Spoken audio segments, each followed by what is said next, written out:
Hey, I'm Adam Thompson. Today I'm going to talk about why the industry of Formula One is actually simple and how we can use the lessons that can be gained in that industry to make your own organisation work better. Let's get right into it.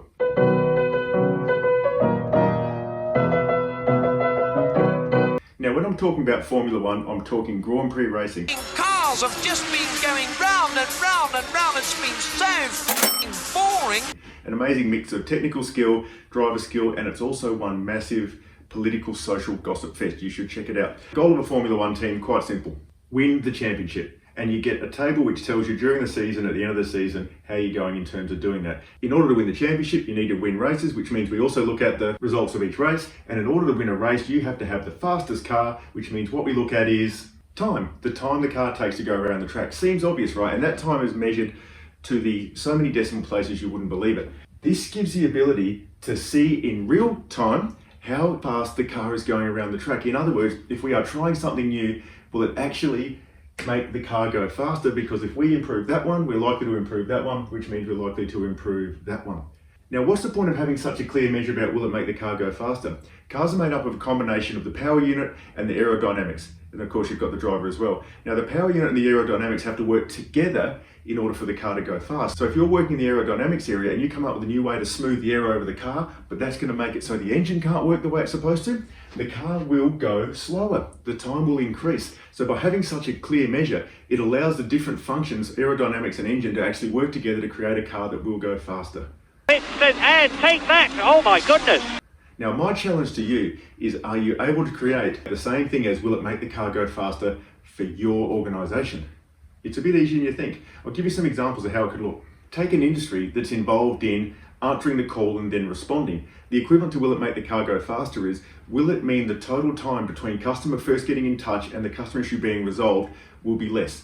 It's a simple, straightforward question, but it's one that's often accidentally not tracked. In an industry such as sales, the simple question is, will this increase gross profit? Gross profit, by the way, not revenue.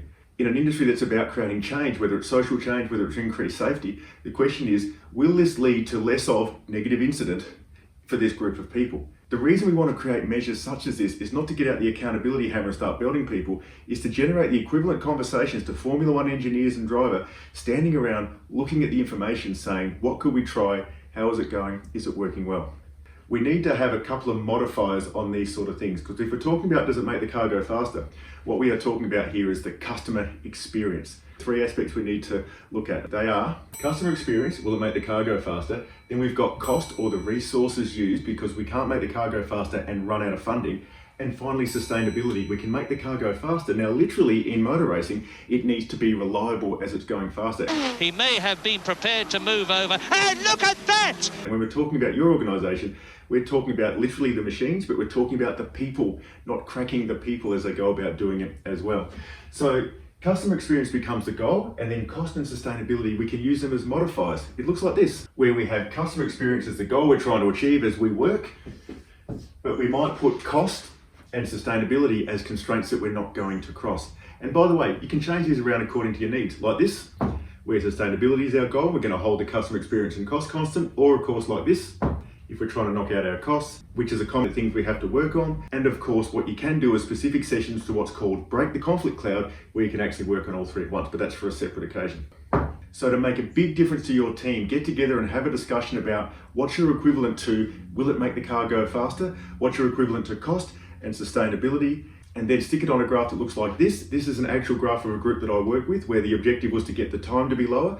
I didn't do any of the process improvement work. What I did was help them set up the environment to have the right conversations and look what the natural capability of the people did themselves. Being able to get clear on will it make the car go faster simplifies what can be a very complex thing. And remember, it's simple, but that doesn't mean it's easy. But we want the hard work to be figuring out the answers to making the car go faster and not trying to figure out what on earth we're doing in the first place.